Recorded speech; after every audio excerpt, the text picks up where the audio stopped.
students, and welcome back to my English class.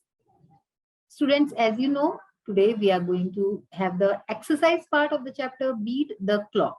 Beat the Clock chapter पढ़ के हो चुका था. आज से हम इसके exercises पर ध्यान देंगे. तो आइए without wasting time, let's have the exercises of Beat the Clock. So first of all, the exercises, there are many compound words used in the text. इस चैप्टर में हमने कई सारे compound words पढ़े हैं. Here are two of them. तो उनमें से दो देखिए, नोटपैड, होमवर्क, इस तरह के कई सारे कंपाउंड वर्ड्स हमने इस चैप्टर में पढ़े हैं. Pick two more compound words from the lesson. तो ऐसे ही दो और शब्द हमको कंपाउंड वर्ड्स लेसन से पिक करने हैं. Add 10 more such compound words to the list. फिर लिस्ट में और 10 शब्द जो है आपको एड ऑन करने हैं. What do these compound words consist of? ये जो कंपाउंड वर्ड्स हैं ये किस चीज के बने? जैसे नोटपैड है, होमवर्क है, इसमें कौन से वर्ड्स हैं? For example, notepad consist of note plus pad. दो शब्द हैं, नोट और पैड, दोनों ही नाउन के शब्द हैं. Analyse on this pattern the parts of the compound words in the list. तो हमें इस तरह से भी कंपाउंड वर्ड्स को देखना है लिस्ट में. तो देखिए कौन कौन से हैं. कुछ हमने कंपाउंड वर्ड्स लिए हैं, जैसे डिनर टाइम. इस चैप्टर में आया था dinner plus time. Dinner time होता है, नाउन है, दोनों ही शब्द नाउन के, noun plus noun. Something, some plus thing is something. Something में सम जो है वो एडजेक्टिव है एंड थिंग इज नाउन. ठीक है, तो एक एक शब्द किस किस का है ये आपको देखना है. फिर है नोटबुक. जैसे नोटपैड था वैसे ही नोटबुक. इस पे भी note plus book, note noun and book is also noun, दोनों ही शब्द नाउन के हैं. Time wasters. टाइम वेस्टर्स एक शब्द है जिसमें कि टाइम तो नाउन हुआ और वेस्टर्स एडजेक्टिव. इसी तरह से एवरी टाइम. एवरी टाइम में एवरी प्लस टाइम, एवरी क्या हुआ हमारा एडवर्ब है एंड टाइम इज नाउन. इसी तरह से extra ordinary. Extra plus ordinary is extra ordinary. Extra adjective है एंड ऑर्डिनरी भी एडजेक्टिव है. दो एडजेक्टिव मिलके एक हमारा कंपाउंड वर्ड बना extra ordinary. Child care. Child is noun and care is verb. ठीक है, तो child care, child plus care. Pencil box noun है, दोनों ही शब्द नाउन है, पेंसिल और बॉक्स. तो pencil plus box, pencil box. Lunch box, again दोनों वर्ड्स हमारे नाउन के हैं, lunch plus box. Life time में अगेन दोनों ही शब्द हमारे नाउन के हैं, लाइफ प्लस टाइम. तो इस तरह से आप देख सकते हैं कि ये आप शब्दों की इस तरह से लिस्ट बना सकते हैं. आपको और भी जो शब्द मिलते हैं आप उनको और इसमें ऐड ऑन करते जाए. अब आइए ग्रामर पढ़ना स्टार्ट करते हैं. आज read the following sentences carefully. कुछ सेंटेंसेस दिए हैं उन्हें पढ़ते हैं. Try to keep your study table clutter free. Be firm about not letting other things interrupt you. Prioritize your tasks. ये तीनों sentences हमने चैप्टर में पढ़े थे. All the sentences given above begin with verbs. तो ये जो शब्द हैं, ये जो sentences हैं, ये किससे स्टार्ट हो रहे हैं? हमारे verbs से. Try, be, prioritize, है ना? Try, be, prioritize. देखिए, they are imperative sentences. तो ये सब किस तरह के sentences हैं? Imperative sentences हैं, क्योंकि ये वर्ब से स्टार्ट हो रहे हैं. An imperative sentence is sentence which conveys an advice, order, command, request etcetera. तो इंपेरेटिव सेंटेंस वो होता है जो कि बताता है कोई एडवाइस यानी सलाह, ऑर्डर कोई देता है ना, कमांड होता है कोई यानी कि आपको ये करना है, ऐसा होना चाहिए, रिक्वेस्ट होती है या फिर कोई निवेदन होता है, इस तरह का कुछ होता है, तो वो होते हैं imperative sentence. And it begins with a verb. और इसके साथ ही ये एक वर्ब से यानी क्रिया से स्टार्ट होता है. In such a sentence the subject you is silent and understood. इस तरह के सेंटेंसेस में जो सब्जेक्ट होता है, जो हम नॉर्मली यू, ही, शी, इस तरह से जो होता है वो साइलेंट होता है. ठीक है ना, उसका उल्लेख नहीं होता है. अब इसी तरह से देखिए, change the following imperative sentences into statements with an object pronoun plus an infinitive. तो कुछ सेंटेंसेस दिए हुए हैं, उसको हमें क्या करना है? इंपेरेटिव सेंटेंसेस में चेंज करना है. एग्जांपल देखिए, the mother says to her daughter close the door.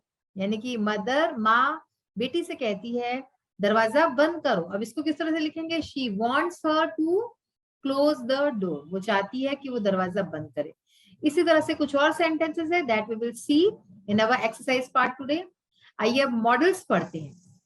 All the auxiliary verbs except be, do and have are called modals. सारे auxiliary verbs, जितने भी auxiliary verbs होते हैं, except be do and have, सिर्फ be do और have को छोड़ के जो जितने भी ऑक्सिलरी वर्ब्स होते हैं वो आर कॉल्ड मॉडल्स, उनको मॉडल्स कहते हैं. से विल, शैल, कैन, कोड, ये सारे मॉडल्स हैं. Unlike other auxiliary verbs, models cannot act alone as the main verb in a sentence.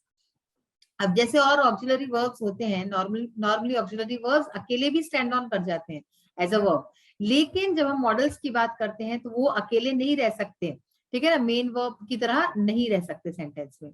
They are verbs which help other verbs to express a meaning. ये ऐसे verb हैं जो दूसरे verb की help करते, मदद करते हैं उसको उसका मीनिंग बताने में, उसका अर्थ बताने में. It is important to realize that modal verbs have no meaning by themselves. तो इसलिए जानना आपको जरूरी है कि मॉडल वर्ब्स का अपने आप में कोई मीनिंग नहीं होता है. A modal verb such as would, जैसे कि अगर हम एग्जांपल के तौर पे would इस शब्द को ले, has several verifying functions. तो इसके कई सारे functions हैं, ये कई सारे कार्य करता है. It can be used, for example, to help verbs express ideas about the past. जैसे कि उदाहरण के तौर पे इसका इस्तेमाल कर सकते हैं टू हेल्प वर्ब्स, वर्ब को यानी क्रिया को मदद करने में, express ideas about the past, कोई पिछला काम हुआ, past, the present and the future. तो यानी कि भूतकाल, भविष्यकाल, वर्तमान काल, किसी भी काल का कोई काम होने में मदद करता है, वो मॉडल होता है. It is therefore wrong to simply believe that would is the past of will. इसलिए हम सिर्फ अगर ये कह दे कि would जो है will का past form होता है, ये गलत होगा. It has several other uses. तो इसके कुछ और uses भी हैं.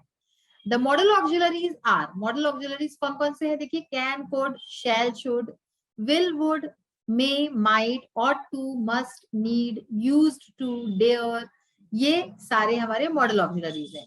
अनिकेत शुड लर्न इंग्लिश, यानी अनिकेत को इंग्लिश या लर्न करनी चाहिए, सीखनी चाहिए. She might win a prize, वो एक प्राइज, वो प्राइज जीत सकती है, ठीक है ना. अब देखिए हम देखते हैं कौन कौन से मॉडल्स हैं, उनके एग्जाम्पल और उसके यूजेस क्या क्या है. कैन का क्या एग्जाम्पल है, कैन का देखिए, we can use a pencil in exams, हम एग्जाम में पेंसिल का यूज करते हैं, कर सकते हैं. I can't fix my TV, can't यानी कैन नॉट, मैं अपना टीवी रिपेयर नहीं कर सकता. कैन आई सिट हियर, क्या मैं यहाँ बैठ जाऊं. कैन यू हेल्प मी, क्या तुम मेरी मदद करोगे. यूजेस अब क्या हुए देखिए इसके. कैन के यूजेस है एबिलिटी, यानी कि हमारी कोई क्षमता हुई, पॉसिबिलिटी हुई कोई, यानी कुछ हो सकता है या नहीं हो सकता. इनएबिलिटी है ना, कि हम कुछ कर सकते हैं या नहीं कर सकते. इम्पॉसिबिलिटी यानी कोई काम असंभव होता है, तो वो बताने के लिए. आस्किंग फॉर परमिशन और रिक्वेस्ट, किसी से कुछ पूछने के लिए, निवेदन करने के लिए हम कैन का यूज करते हैं. अब देखिए कुड, कुड का अब हम क्या करेंगे इसमें, सबसे पहले हम इसके यूजेज देखेंगे और उसके बाद एग्जांपल्स देखेंगे. तो कुड का यूज क्या है, आस्किंग फॉर परमिशन, परमिशन पूछने के लिए कि क्या मैं आऊं, क्या मैं अंदर आऊं, जाऊं, इस तरह से. रिक्वेस्ट, कोई रिक्वेस्ट कर रहे हैं हम किसी से. Suggestion, future possibility, ability in the past, तो ये सारी चीजों के लिए. सजेशन यानी कि हम कोई किसी को कभी हम सलाह देते, सुझाव देते हैं. फ्यूचर पॉसिबिलिटी, आगे जो होने वाला है. एबिलिटी इन द पास्ट, पहले जो हमारी एबिलिटी थी लेकिन अब नहीं है. Could I borrow your dictionary, क्या मैं तुम्हारी डिक्शनरी को उधार ले सकता हूँ. Could you say it again more slowly, क्या तुम फिर से इसको बोल सकते हो धीरे से. We could try to fix it ourselves, हम इसको ठीक करने का खुद ही प्रयत्न करेंगे. I think we could have another test, मुझे लगता है कि we could have another test, हम दूसरा टेस्ट भी दे सकते हैं. He gave up his old job so he could work for us, उसने अपनी पुरानी जॉब छोड़ दी ताकि वो हमारे साथ, हमारे पास काम कर सके. तो इस तरह से ये जो है कुछ हमारे एग्जांपल्स देखे हमने. तो हमने कुड के यूजेस भी देखे, एग्जांपल्स भी देखे. अब आइए देखते हैं मे का कहाँ यूज होता है, इसके एग्जांपल्स क्या है. मे का हम यूज करते हैं asking for permission, future possibility, यानी कि किसी से अगर हमें परमिशन चाहिए या फिर फ्यूचर पॉसिबिलिटी, आगे की संभावना जो होती है. May I have another cup of tea, यानी कि हम परमिशन मांग रहे हैं, क्या मुझे एक कप चाय और मिल सकती है. Raman may become the headmaster of the school, Raman शायद इस स्कूल का हेडमास्टर बन जाए. अब इसी तरह से माइट, माइट के लिए देखिए प्रेजेंट पॉसिबिलिटी, यानी कि अभी जो संभावना है, या फिर फ्यूचर पॉसिबिलिटी, फ्यूचर की भी पॉसिबिलिटी हो सकती है. We'd better phone tomorrow, they might be eating their dinner now, यानी कि हम अच्छा है अगर हम कल फोन करें, वे शायद अभी अपना डिनर कर रहे होंगे. They might give us a 10% discount, वे शायद हमें 10% का डिस्काउंट दे दें. अब इसी तरह से देखिए मस्ट, मस्ट में क्या है, नेसेसिटी, ऑब्लिगेशन, प्रोहिबिशन। मस्ट में 3 चीजें होती है, यानी कि नेसेसिटी यानी कि कोई चीज जो बहुत ही आवश्यक ही है, करनी ही चाहिए, ऑब्लिगेशन यानी कि जो हमारे नैतिक तौर पे सही होता है, और प्रोहिबिशन या फिर कोई चीज को मना करने के लिए भी हम मस्ट लगाते हैं। We must obey the traffic rules, you must not cheat on test. ठीक है ना, कि ट्रैफिक रूल्स हमें फॉलो करने चाहिए, चीटिंग नहीं करनी चाहिए टेस्ट में। तो ये सब हमारे क्या है, मॉरल ड्यूटीज भी है, नेसेसिटी भी है। ठीक है। ऑट टू, ऑट टू का use saying what is right और करेक्ट, यानी कि कोई चीज का क्या सही है वो बताने के लिए हम ऑट टू का यूज करते हैं। We ought to employ a professional artist, यानी कि हमें एक प्रोफेशनल आर्टिस्ट को एम्प्लॉय करना चाहिए, उसको जॉब देनी चाहिए। इसी तरह से shall, offer suggestion asking what to do. तो शैल का यूज मतलब कोई हम ऑफर सजेशन करते हैं, ठीक है ना, कोई हम सलाह देते हैं या फिर पूछते हैं, आस्किंग व्हाट टू डू, कि क्या करना है। Shall I help you with your luggage, यानी कि मैं आपकी हेल्प करूं, इसका मतलब तो यही हुआ कि आपका लगेज उठाने में हेल्प करूं। Shall we meet at 2:30 PM, क्या हम 2:30 बजे मिल सकते हैं। शैल आई डू दैट और विल यू, क्या मैं ये करूं या आप करोगे। तो इस तरह से ये कुछ हमने मॉडल्स पढ़े। आइए अब हम एक्सरसाइज पार्ट को भी देख लेते हैं। सबसे पहले ग्रामर में हमने जो पढ़ा था इंपेरेटिव सेंटेंसेस के बारे में, चेंज करने थे इंपेरेटिव सेंटेंसेस में, तो उसको देखते हैं। The teacher says to a students write an essay. तो देखिए इसकी शुरुआत जो है हमें दी गई है शी वांट्स, हमें इसके आगे फिल करना है। The teacher says to a students write an essay, यानी कि टीचर बच्चों से कहती है कि एक ऐसे, एक निबंध लिखो। That she wants them to write an essay, she wants them, students है ना तो इसलिए देम आ गया, she wants them to write an essay. तो हमने क्या किया, हमने स्टूडेंट्स की जगह देम लगा दिया। ठीक है। फिर है the mother says to a children turn off the TV, माँ बच्चों से कहती है कि टीवी बंद करो। शी वॉन्ट्स, शी वॉन्ट्स हमारे पास है, शी वॉन्ट्स, अब देखिए फिर से चिल्ड्रन की जगह देम आ जाएगा, she wants them to turn off the TV. Okay. Next is the father says to his son don't come home late, पिता बेटे से कहता है कि घर देर से मत आओ।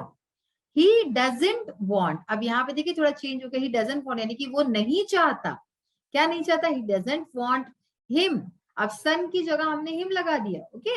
he doesn't want him to come home late, क्योंकि हमने पहले ही doesn't लगा दिया, इसलिए to come home late आएगा। the father says to his children study hard, father जो है बच्चों से कहता है कि पढ़ाई अच्छे से करो, यानी कि मेहनत से करो। he encourages, encourage करना यानी कि बढ़ावा देना, प्रोत्साहित करना, he encourages them to study hard। तो बेसिकली आप देख रहे हैं सेंटेंस में कि जो हमारा ऑब्जेक्ट है, जैसे कि इसमें सन है, ठीक है ना, इसमें हमारा जो है चिल्ड्रन था, तो हम उसको चेंज कर देते हैं ऑब्जेक्ट से। तो father says to his children study hard, he encourages them to study hard, children की जगह देम आ गया।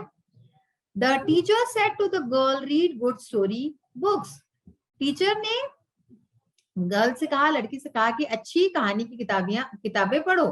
ही एडवाइज्ड, यानी कि उसने एडवाइस सलाह दी, he advised her to read good story books. The student said to the teacher repeat the word please, यानी कि स्टूडेंट ने टीचर से कहा कि प्लीज फिर से रिपीट कीजिए कि आपने क्या बोला। द स्टूडेंट वांटेड, यानी कि स्टूडेंट चाहता था, student wanted him to repeat the word, तो टीचर की जगह हिम आ गया। आप यहाँ पे वैसे हर भी लगा सकते हैं, अगर आपको नहीं पता, टीचर हिम भी हो सकता है, हर भी हो सकता है, तो उसमें कुछ गलत नहीं होगा।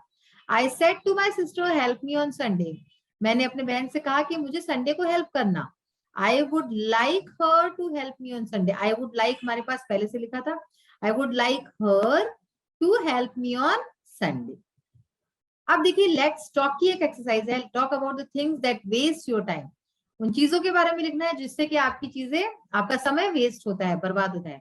To watch many TV programmes waste our time, chatting too much with friends waste our time, gossips waste too much of our time, talking on phone with friends waste our lots of time. यानी कि क्या क्या चीजें हैं, बहुत सारे TV programme TV पे देखना हमारा टाइम बर्बाद करता है, chatting too much with friends, दोस्तों के साथ बहुत सारी गप्पे लड़ाना, इसी तरह से गॉसिप्स, गॉसिप जो करते हैं हम किसी के भी साथ, इसकी बातें उसकी बातें, और फोन पे घंटों बातें करना दोस्तों के साथ, ये सारी चीजें हमारा टाइम वेस्ट करती हैं।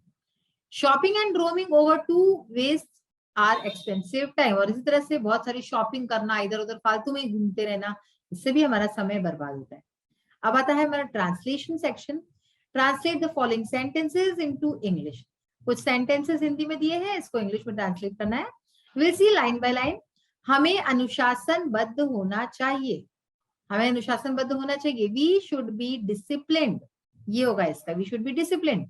समयबद्धता भी अनुशासन का ही एक प्रकार है, इसका क्या होगा? पंक्चुअलिटी। समयबद्धता मतलब punctuality is also a type of discipline, ये भी डिसिप्लिन का एक प्रकार है। समय को बर्बाद करने का अर्थ है खुद को बर्बाद करना, क्या होगा इसका? Wasting time. समय को बर्बाद करना, wasting time means wasting ourselves, अपने खुद को बर्बाद करना, वेस्टिंग आवरसेल्व्स। इसलिए हमें समय को बर्बाद नहीं करना चाहिए। दैट्स वाई, इसलिए यानी कि that's why we should not waste time. समयबद्ध इंसान ही सफलता प्राप्त करता है। Only punctual person achieves success. सफलता यानी कि सक्सेस। तो बच्चों आज हमने कई सारी एक्सरसाइजेस देखी हैं और ग्रामर का पोर्शन हम मेनली कर रहे हैं इसको, और हम आगे के अपने जो सेशन है उसमें कंटिन्यू करेंगे। मॉडल्स के बारे में कई सारी चीजें और भी पढ़ेंगे। आज का सेशन यही फिनिश करती हूँ। जितनी भी बातें सीखी है उसको अच्छे से लर्न कीजिए, पढ़िए।